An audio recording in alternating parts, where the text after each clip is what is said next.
Alright everybody, this is the Magic Cat and they are with Magic Cat Gaming. So let's talk about Azorius. Today's exploration is about Azorius. And Azorius, it's good, but a lot of people aren't playing it right now. Everybody's liking the black cards right now. You can't seem to get away from Extinction Event and some of the other good removals, but I want to play Yorion in just a plain white blue shell. So what do we got here? We got some interesting cards. We've got Charming Prince. And of course, Yorion the Sky Noodle is in here as the, he's a 4-of, but we also want him in as the companion so we get that extra card. And we're running 80 in the main, so there's a lot of cards to go over. So Charming Prince seems like not great on his own. You know, you get the Scry, you get the 3 life, whatever you need. The real reason he's here is because he combos so well with Yorion, and he basically lets you start a Yorion Charming Prince cycle combo, which, if you also happen to have an Elspeth Conquers Death or Skyclave Apparition on the board, can be backbreaking, just absolutely backbreaking. Glass Casket, same reason. Glass Casket is really good at removing the tokens that Skyclave Apparition leaves behind, so that you can then bounce them both with the Yorion, kill something else with the Skyclave, and get rid of the new token with the Glass Casket. Great combo. 2 Jwari Disruptions. A little bit of a gotcha, a little extra land. 2 Negates. We're not super heavy on the counter spells, but sometimes you just got to be able to counter an Ugin, and that's what Negate is for, in addition to the Neutralize later on. 4 Omen of the Sea. This is what you're casting when you're not casting a counterspell. It also blinks really well with Yorion. Nothing really hard about that. Skycat Sovereign. This is a fun of. It's a 2-mana 1/1 flyer, which by itself doesn't do much, but this is a control deck, and any finisher will do. It gives you something you can pump your mana into in the late game. Kind of like the land, but you can make more tokens than one a turn. It lets you create surprise power. And it makes cats. Who doesn't like cats? 4 Mazemind Tomes. Great source of card advantage. Always want to see one. Bounceable with Yorion to get more charges. Great card. Skyclave Apparition. You know, I don't think you can play white without playing this card. It's just so good.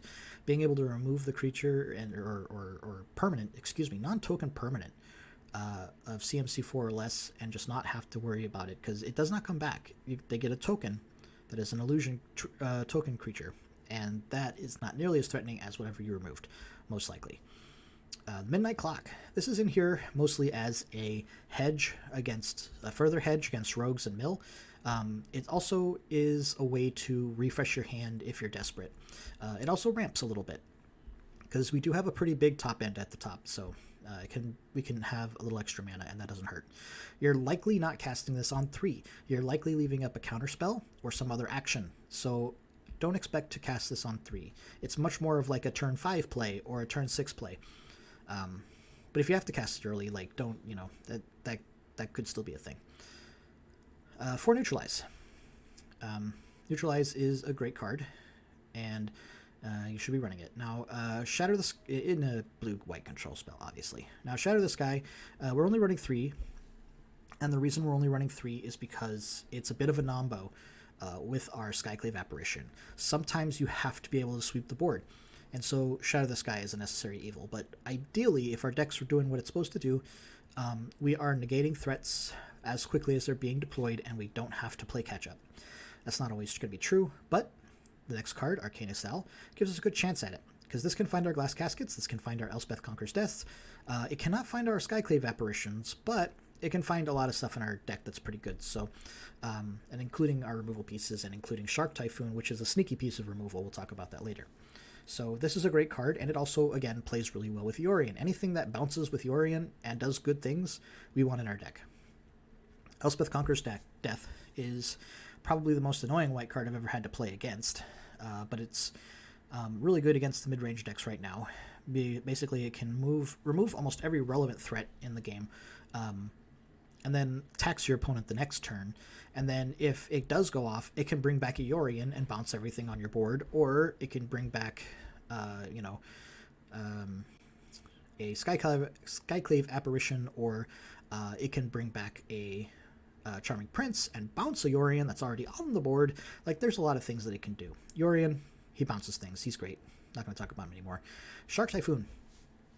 Shark Typhoon is, do not be afraid just because that we are a control deck, to cycle this for the shark. Half the time, that's going to be the right thing to do, because you just need the body on the field and the extra card that it's going to draw you, more than you need the potential to get blown out by spending 6 mana on a permanent that gets removed. So Shark Typhoon is kind of hard to play correctly, but it is a very powerful card in the right hands. Jwari Disruption, we want to be able to draw cards. This does that, and it makes it so that we don't have to worry about hand size for the rest of the game. So no problems there. It works especially well with Midnight Clock, because you get to refresh your hand and then potentially Seagate on that turn and just draw a ton of cards. A little bit of a combo. You won't always have it. All right, a couple of mix of lands, Castle Ardenvale and Castle Vantress, just to be the the anchors that we need. And we're gonna go ahead and run this on the ladder and see how much of a beast it is. Now, these games are probably going to go a little slower than some of my aggro games do, because this is a control deck and we are not going to win quickly. We might lose quickly, but we aren't going to win quickly.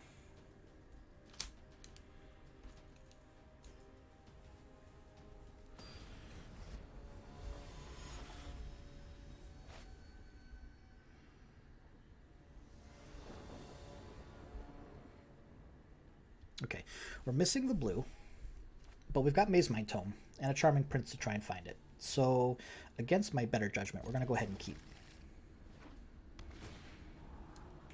Okay, and we're up against rogues. So, this may have been the wrong thing to do, because now our scries are likely going to be dead. It's very likely that whatever I scry to the top is just going to get milled. But we got to do what we got to do. And I think what we got to do here is Glass Casket. And hope that we get lucky on the top deck.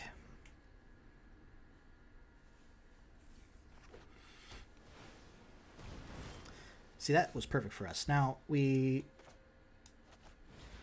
going to go ahead and scry here first.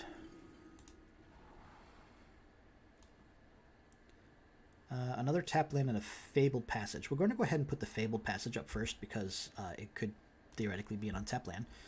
I say theoretically because there's a chance that both of these will just get milled and we'll just be screwed. Yep, milled and screwed.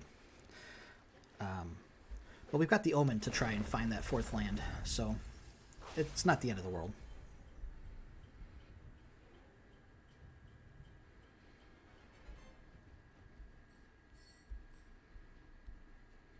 If they're running the Ruined Crab, that means that they're likely closer to the... there's our fourth land. They're much closer to the aggro side of things than the...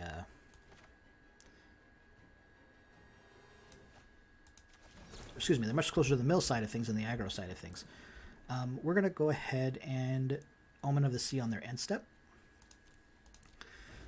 Now, they played Aluris, and they're probably expecting to just kill our prince and move through. And that is a thing that they could absolutely do. Not much that we can do about it if they do that, but there's also the chance that our Charming Prince just stonewalls Aluris. And I have no problem with that.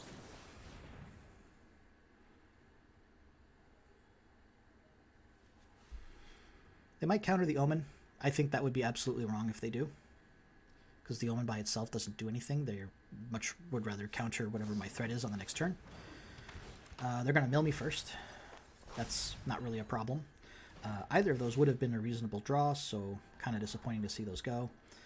Alright, we got a Shark Typhoon and we got a Fabled Passage. So what we're going to go ahead and do is make sure we draw that Fabled Passage. We already have a Shark Typhoon, so we're just going to let that go. Shark Typhoon can be our win condition if we can get up to 6 lands. Alright, we got to Shatter the Sky, and that is absolutely a reasonable play here, just because we're going to go ahead and go find our planes.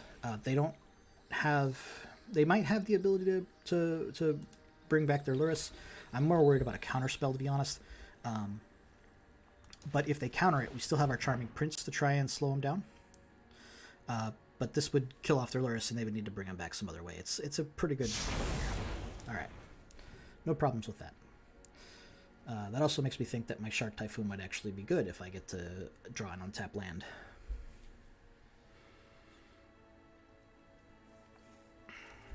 Now, if they don't do anything, the likely play is to Arcanist. I could Arcanist Owl, but I'd rather try to get down the Mazemind Tome, because that'll still give me the option of cycling a Shark Typhoon or buying back a Yorion. Now, they let me have the Mazemind Tome, so I'm just going to draw with it. We're going to go ahead and see what they do. Oh, they're going to draw and take 5 damage. That's a little aggressive, even for being up against an aggro deck. But, you know, I can't really fault them. So yeah, we're going to go ahead and draw a card and start hoping to nail some lands here. All right, another Castle Vantress. We still don't actually have a real island, which is unfortunate. We'll play the land tapped. We could buy the Yorion, but that would put his shields down. We could Arcanist Owl. He's likely sitting on a handful of removal and counter magic. So I think actually what we're best off doing here is just either drawing another card or Shark Typhooning. And I'm honestly fine with either of that. Yeah, see? That's a perfect target for a 3/3 Shark to block. We'll see how it goes.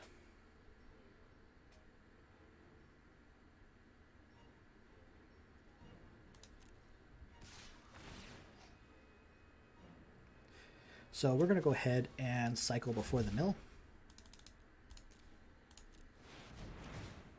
It really doesn't make a difference. I just like the idea of stealing the card that he thought he was going to get rid of.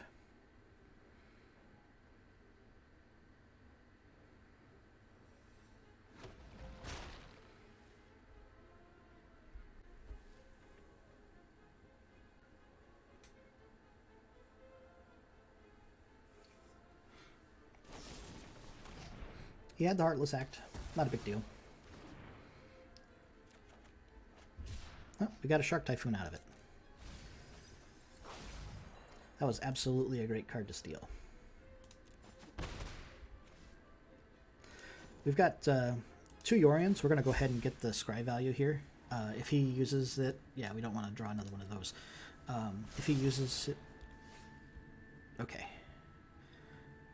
So we got enough to Arcanist Owl and draw cards, so that's what we're going to do.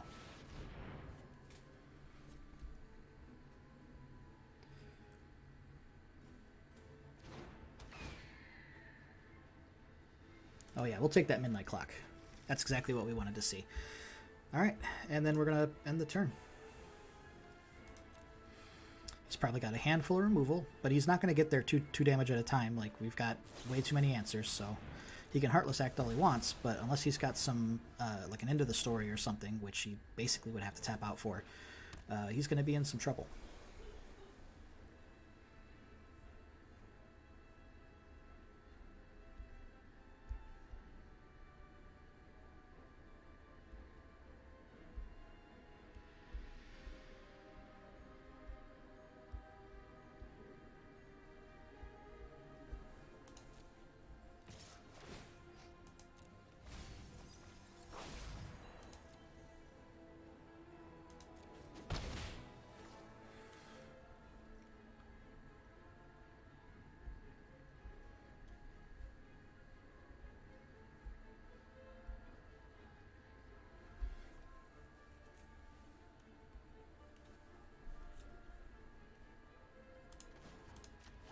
Draw a card.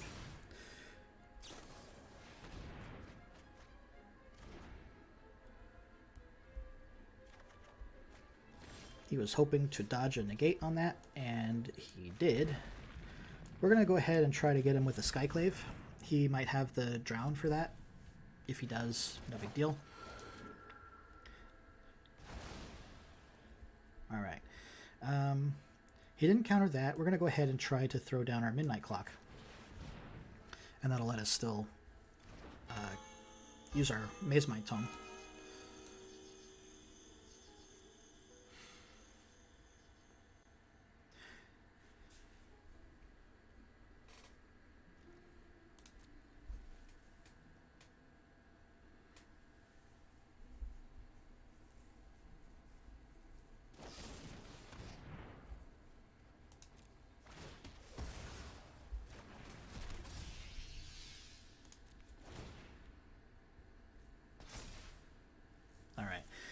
I mean, it's gotten to the point now, I think, where the Yorion's going to be good enough. We just go ahead and try to run him out. We haven't seen any counter spells from this guy. He might not actually be. He's got to have at least the Drown in the Lock. I would be very surprised if he wasn't at least running a playset of that. And we've got more than enough cards in our graveyard to where he can definitely get away with dealing us some damage that way. Oh, but he does actually have a way to bring that back. Now he is. Now that's interesting, because this is going to tap him out. So now I can, like the world's my oyster. I can Elspeth the Lurrus. I can, which honestly sounds really good right now. I could resolve the Shark Typhoon.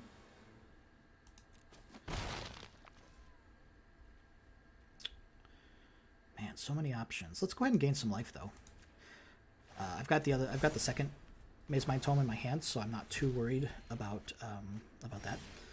Oh man, that's great.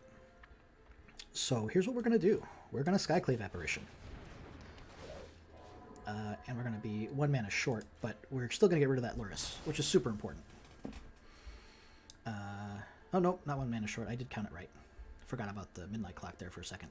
And then we're gonna Yorion, and this is the part that's gonna be a little backbreaking.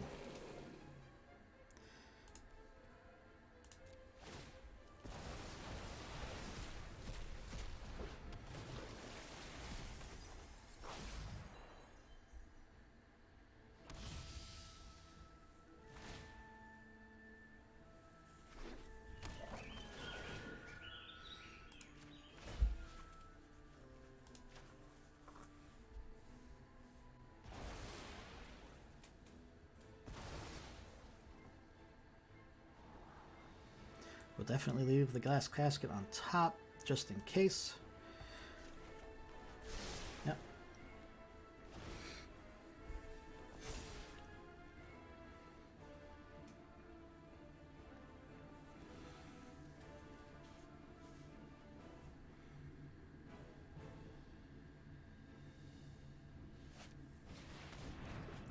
We dominated the Yorion. Like, now see, that doesn't really work that well. If only because, like, I've got so many ways to like, really answer that. I could trade the token and give him a 1/1 token instead. That's not really worth it. So we're just going to go ahead and let that go.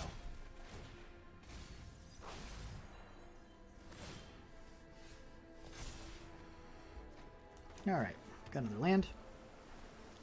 Let's see, how much mana do we have here? We've got 4 more after this. So we could Arcanist's Owl if this doesn't resolve.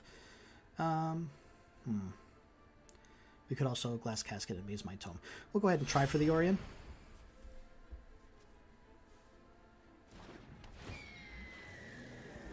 He let it happen, so let's do it again, shall we?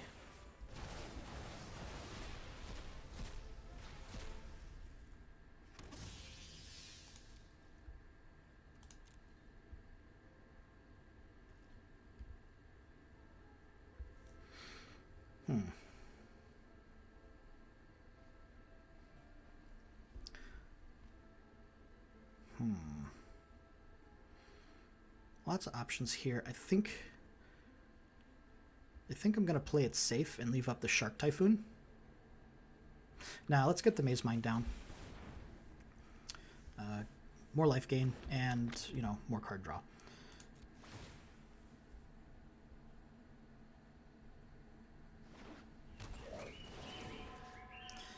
Alright.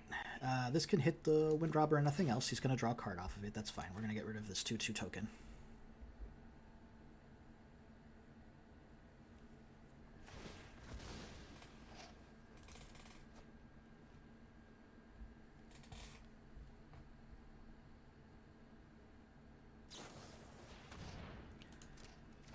Flashing in a Thought Thief. Not sure that does anything here. Yeah, we'll take the Neutralize. Unfortunately, we don't have the mana for it this turn, but having that available makes our deck a lot stronger.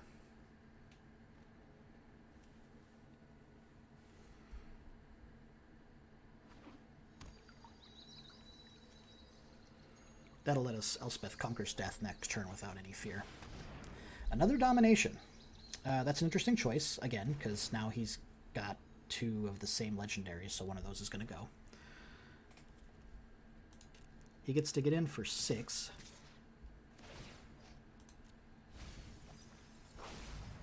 $34 cards left, that's fine.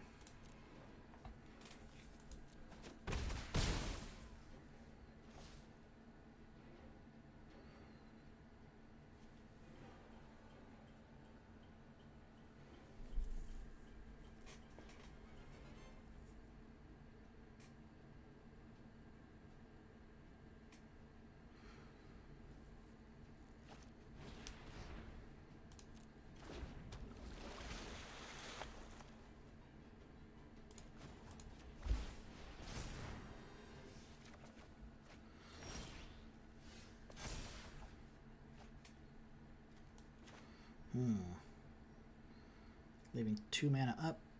Not quite ready yet. Although it probably is a card we want to play. Alright, we're going to leave with Glass Casket. Just a quick test card.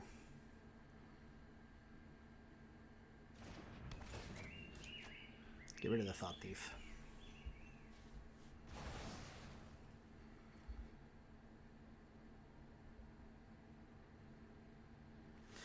Now I can Shatter and force it through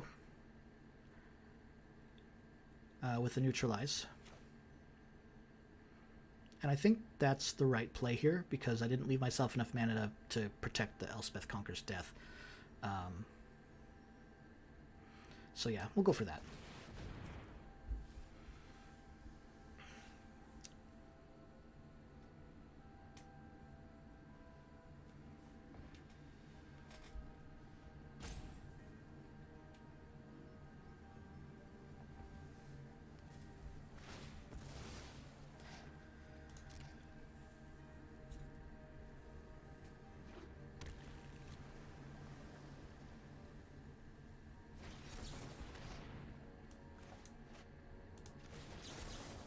So we're going to counter the Drown, and he's got no mana left, so he's probably going to sack that to draw yet another card. He's going to get a bunch of cards out of it, but more importantly, he won't have any power on the board, and he won't be able to cast anything else before the end of the turn. So he does get some stuff, but we're not worried about that. Not worried about it at all. Midnight Clock's up to 7 counters. If we actually are in danger of getting milled, we will accelerate that, but really, that's not what we're worried about right now. We're worried about him having a handful of yet more damage, which is where Shark Typhoon comes in. There's a really good chance that Shark Typhoon is going to be a clutch card here, but we'll see. Ooh, into the story. All right, nothing wrong with that. He's got all the fuel in the world, but if he taps 1 more blue mana, he won't be able to use Drown in the Loch, and that's what we care about as far as the Shark Typhoon.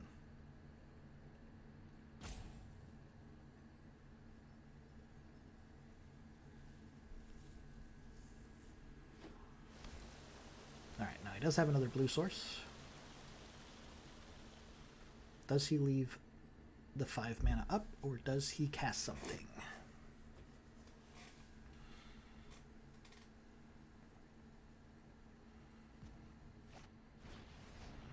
A Windrobber we don't care about.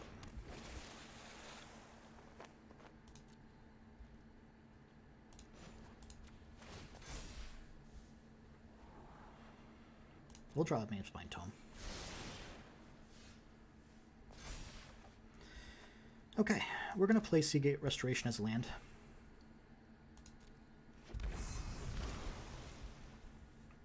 We are going to, let's see, how we got there? 1, 2, 3, 4, 5, 6, 7, 8, 9 mana. We've got enough to try to Shark Typhoon, and if he counters it, we can either charge up the Midnight Clock or buy the Yorion. In terms of instant speed stuff that he can do some mean stuff to us with that one gentleman. But if he's going to do that, we're already kind of on the hook, so to speak. Let's go ahead and try to resolve the Shark Typhoon, because if that does get down, that's just GG.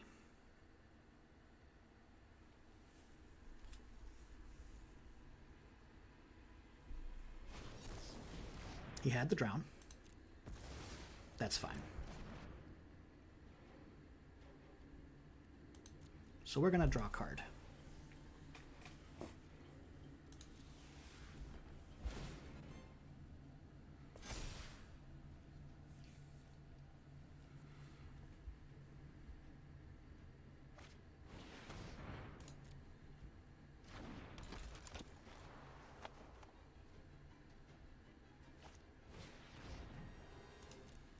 Man, so much card draw.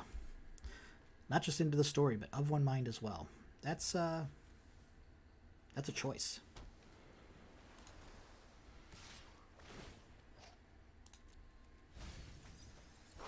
All right. What are we going to do here? I mean, we've got cards. What we need is to get some stuff removed. So, yeah, let's charge this up. And scry. We'll draw an Omen.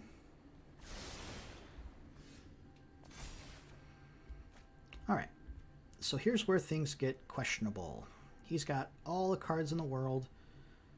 Do we go ahead and ECD and Arcanist Owl? Let's lead with the Arcanist Owl. Arcanist Owl can block, and I can still ECD afterwards. The Midnight Clock's gonna go off, so in terms of like what I have, I don't want to have a bunch of dead cards in my hand. But I could draw into counter spells, so having some mana available is also not a bad thing. Alright. So that's a thing. 1, 2, 3. Leave up enough for a counter spell if I draw one. Or get down. Or draw with the thing. Yeah. We're going to go ahead and buy the Yorion. And pass a turn.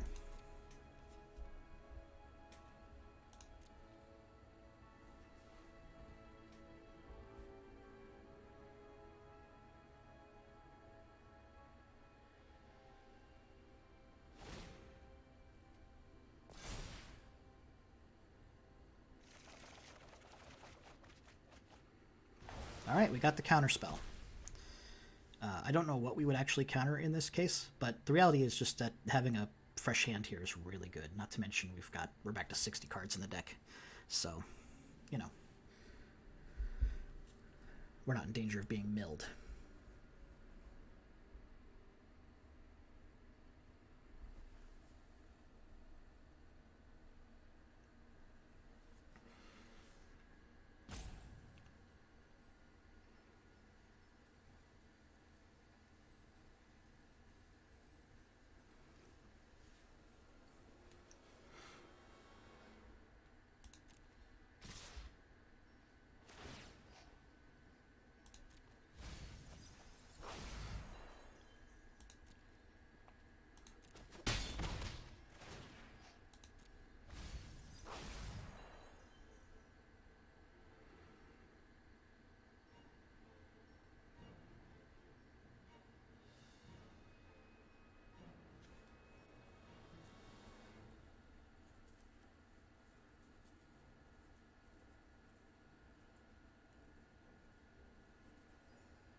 Alright, let's draw a card and gain some life.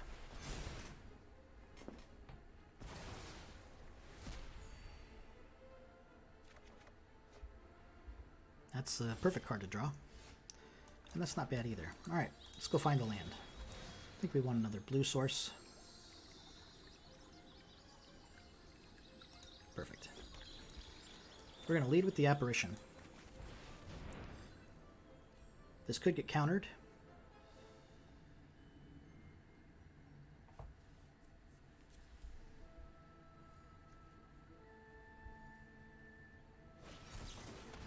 And it does. So let's go ahead. Let's see. Mana. How much mana? We got enough. So we're going to go ahead and counter that. see if he's got the 4th.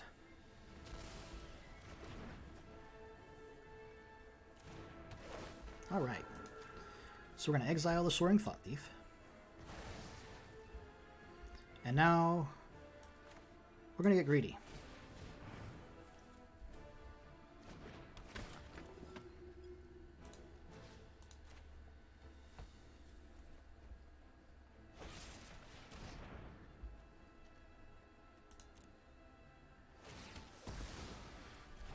Oof. Yep, that's what greed got me. We're going to go ahead and throw down the Mazemind Tome. And we're going to go ahead and end the turn here. Now, if he offers the trade with the Charming Prince, we absolutely take it. That Prince is not going to win us the game. We don't have anything that's going to, like, do anything for us here. Oh, doesn't offer it. Okay. That's fine. We've got Shark Typhoon, Skycat Sovereign. We've got the Midnight Clock as well, but that's not all that helpful at the exact moment.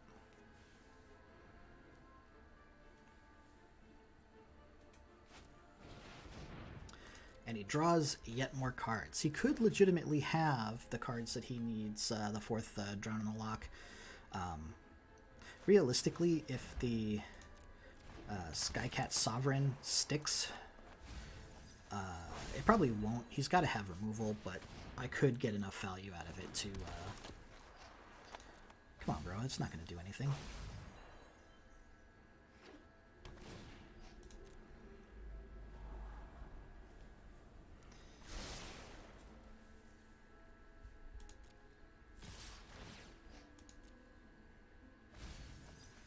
He did manage to mill like 3 shatters. 1, 2, no, just 2. All right.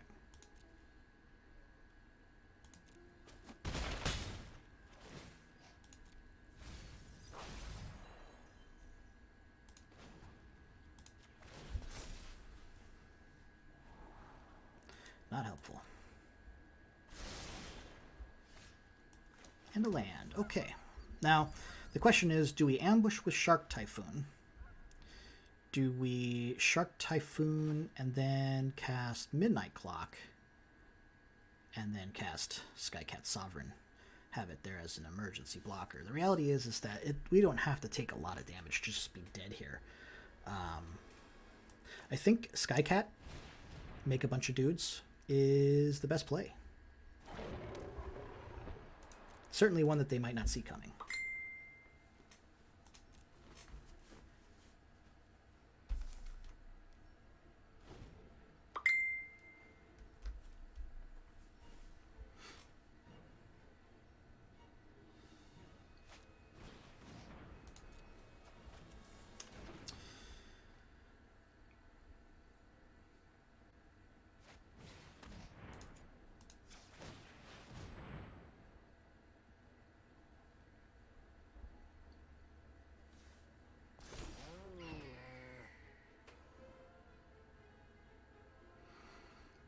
I can make a shark that blocks and kills with the 2nd mana, so I might as well let that resolve. And he might have the ability to kill another dude. And if he does, then this game's basically already over. But we'll see what happens.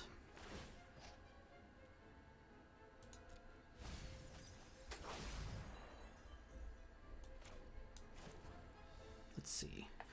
Is there anything any reason to go for 2 instead of 3 or 1?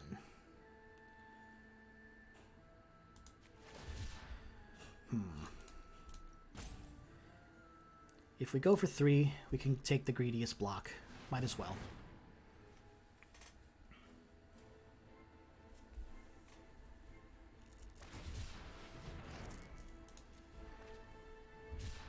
$15 cards left.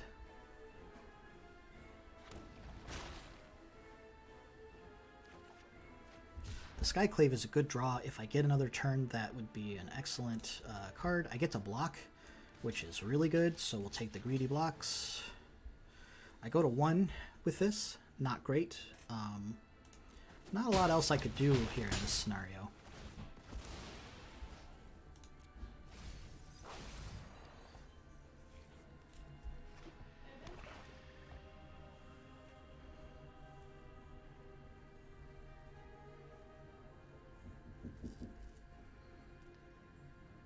got a few more things to try.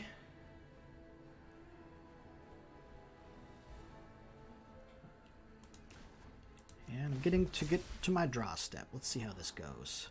Arcanist is an excellent top deck because it lets me draw into potentially removal.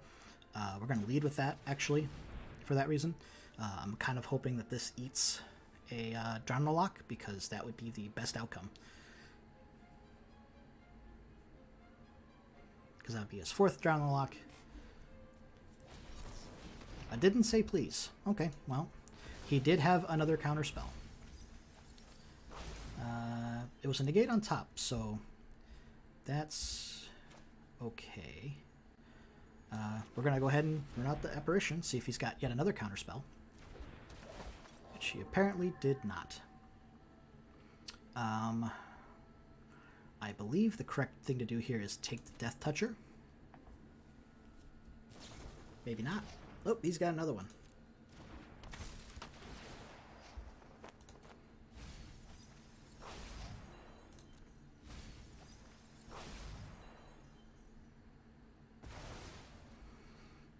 So now I have to draw and see if I can get something that's going to actually keep me in the game. No, that is not going to keep me in the game, unfortunately. He's got more damage than I can stop. So we're just going to go ahead and concede. It was a long, drawn-out game, and so we're going to go ahead and call it there. The deck could have beat that deck. Mostly it was just a matter of me being out of practice with blue-white control.